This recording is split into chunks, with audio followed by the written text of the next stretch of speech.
Coming up, history is made at the boys' Sweet 16. Dedicated to Eastern and Southern Kentucky, this is WYMT Mountain News at 11. Good evening, I'm Steve Hensley. The first day of the boys' Sweet 16 is in the books. Many in Eastern Kentucky had their eyes on an all-mountain matchup between Perry Central and Magoffin County to kick things off. Alyssa Williams was there for all the excitement. It's a day that will go down in history for the Magoffin County Hornets.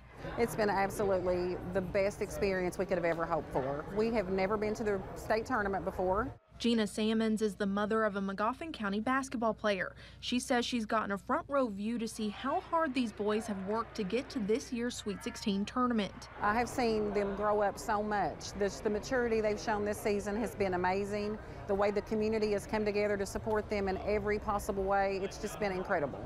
Sammons says of the hundreds of Magoffin Countyans in attendance, many alumni have dusted off their old Letterman jackets to take part in the festivities, including Lowell Arnett. You know, this was every kid's dream, at least playing basketball growing up was the pinnacle was get to Rupp Arena and play in the state tournament. So it's we're all living through those guys. Magoffin County fans say with two mountain teams making it this far, it was going to be exciting regardless of who won Wednesday's game. But they add securing that win and advancing in the tournament doesn't hurt either. I know there's about 10 teams here that haven't been to the Sweet 16 before, and it's an honor to be one of those teams. And I think it's just going to bring so much publicity to our county. A lot of people haven't heard of Magoffin County. They have no idea where it is. So I think this is a way to get our name out there and get our program noticed.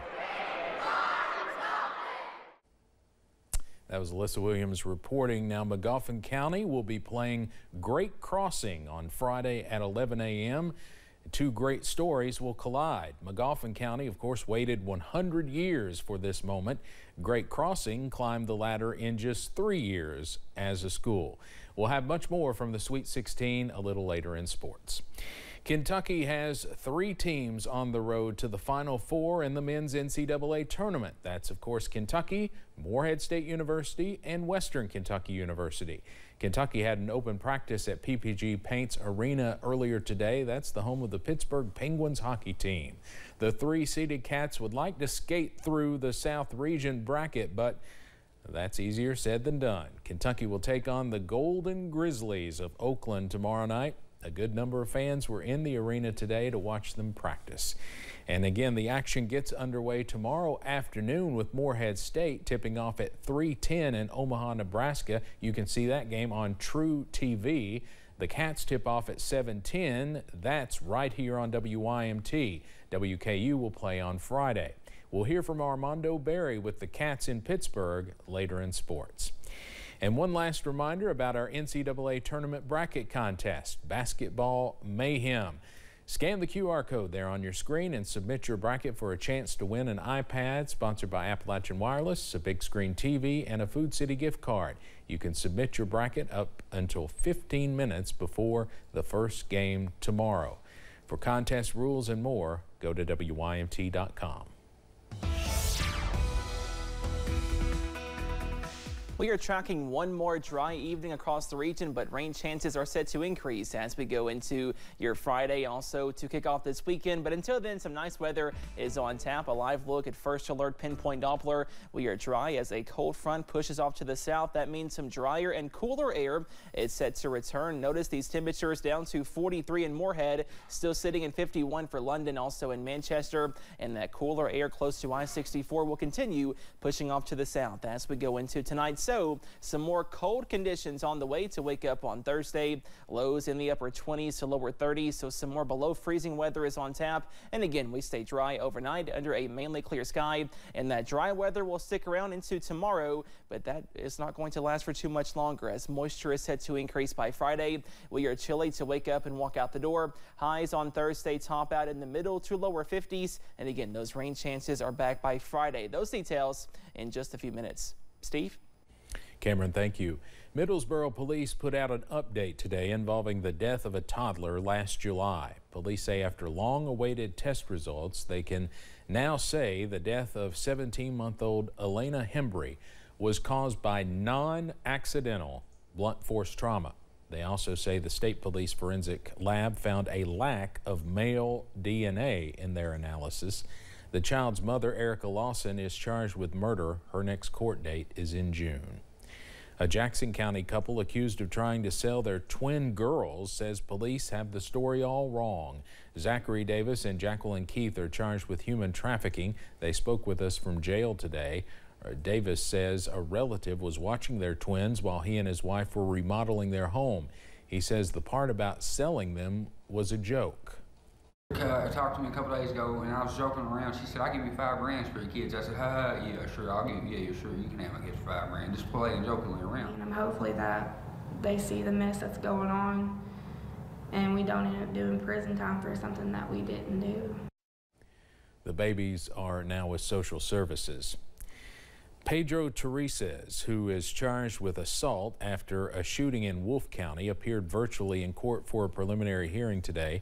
A Kentucky State Police detective testified about the case. He said the shooting happened after an argument over a side-by-side. Tereses' attorney argued his bond, which is set at $5 million, should be lowered. Judge Gary Salyers said he will review the amount. The Wolfe County grand jury will now hear the case and consider an indictment.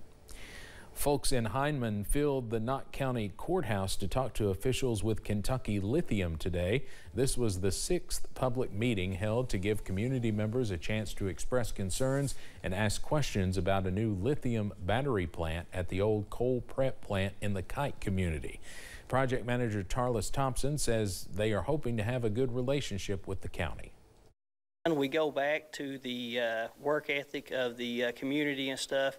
Not just that, but logistically with the north and south battery productions on the East Coast is ideally the location. Kentucky Lithium officials believe the project will be fully operational within the next 36 months. Public business on private devices. That's the concern some have with House Bill 509, which passed the House last week. It now awaits a hearing in front of a Senate committee. Sponsors say it would protect the privacy of public officials. Kelsey Soto is following the bill and its potential impact in the Commonwealth. Representative John Hodgson of Jefferson is one of the primary sponsors of House Bill 509. After strong feedback with the initial version, which some say would have annihilated the public's access to open records, significant changes were made. There are some hundreds of thousands of people who work for public agencies in this state. There are tens of thousands of unpaid board members. And there has to be a balance in between the public's right to know and the individual's right to privacy. I realize there's a fault line there and there's some heat and friction, and not everybody's going to like this, but people who are willing to be on the county fair board for nothing really don't want to get an open records request that could impact their personal emails every day. It's very burdensome. It says workers, though, risk being disciplined if they use non-official email accounts to conduct public business. Open records advocates say the new version shows improvements but still has flaws. Dan Shelley is the president of RTDNA, the Radio Television Digital News Association, and he wants people to look closely at the loopholes. It's amazing to me that the sponsors of this bill have tried to sneak by the public in the form of a silk purse, what really is a sow's ear. This is a dangerous bill for all members of the public who want to access public records in the Commonwealth of Kentucky. Some fear it would shield government business from being scrutinized and prevent accountability. It still needs to go before a committee and then be voted on the Senate floor. In Frankfort, Kelsey Soto, WKYT. The measure passed through the House last week with a 61-31 vote. House Bill 509 was not discussed during today's Senate State and Local Government Committee meeting. There's a chance it could be brought up next week when the committee may meet again. We now know the funeral arrangements for Harlan County radio icon. Jim Morgan died suddenly Tuesday morning. He worked for more than 50 years at WHLN Radio, where he retired as president in 2019. He and his late father won the prestigious Peabody Broadcasting Award for their coverage of the 1977 flood. His visitation will be Sunday from 3:30 until his celebration of life at 5 p.m. at Harlan Christian Church. Little Jim Morgan was 74. Coming up on Mountain News at 11, police search for an escaped inmate and an accomplice after an ambush at an Idaho hospital. Plus, one more dry day is on tap tomorrow, but showers are back by Friday. Your forecast after this break.